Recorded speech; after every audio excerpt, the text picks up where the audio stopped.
This is Audacious. I'm Chion Wolf. Today we're getting a better understanding of the community of people who collect reborn baby dolls.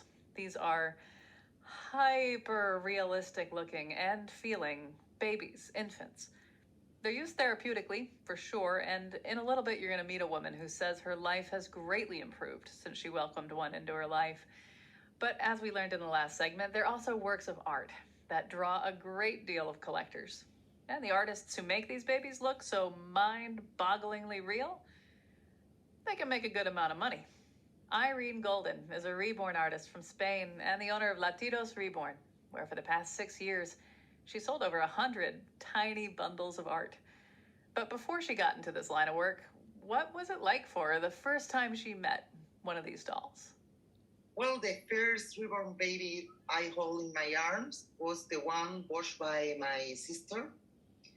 And it caught my attention, the realistic feature of the face and also the weight of the baby.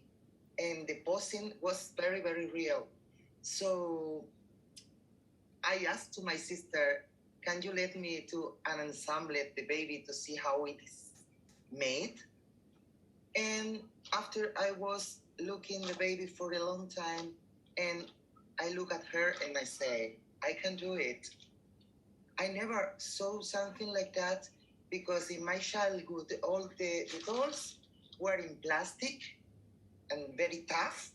Yeah, very stiff. Exactly. And how long does it take for you to do a doll on average? It's about 1 month, maybe more. How many hours do you think? A lot. Because I don't paint every day because the light. I live in front of the sea and I use the grayscale of the nature to paint. So if the light is not good, I cannot paint. So my work depends on the light all the time.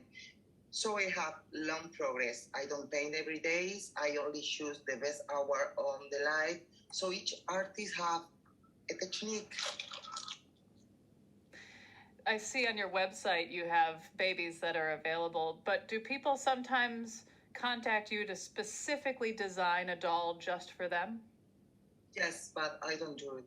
I did it when I started, but I felt like a slave of the taste of someone who don't know how this material and colors works. So sometimes they call you brown hair, blue eyes. So your creativity is over.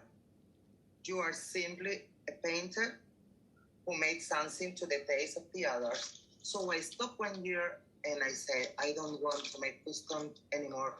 I want to feel free because I want to translate a message on my dolls. Because as you can see, I am multi-ethnicity woman in a white country. I have 3 bloods on my veins, Native American, Black, and Caucasian. And on my childhood, I have no reference. I only have white and blonde dolls. Now when I grow up, you can see some Barbies and some Spanish brands with one model of black. Always are more ugly or fat. So the discrimination, I don't want to repeat this on my nieces and nephews because my family is multi-ethnicity. So I think they can have another view on the playroom. So I started like a compromise to show the difference. Not all the babies have a perfect skin. It's impossible. It's not real. All of them have disease on the skin. Not all of them are beautiful. It's impossible. The most of them are turtles. Beautiful. Turtles. Yes. So I want to do what I want. All my dolls found the person, found the collector. Always, sooner or later, it happens. Some people say, I love your dolls, but I never will buy it. Okay, it's okay for me. I don't do it for everybody.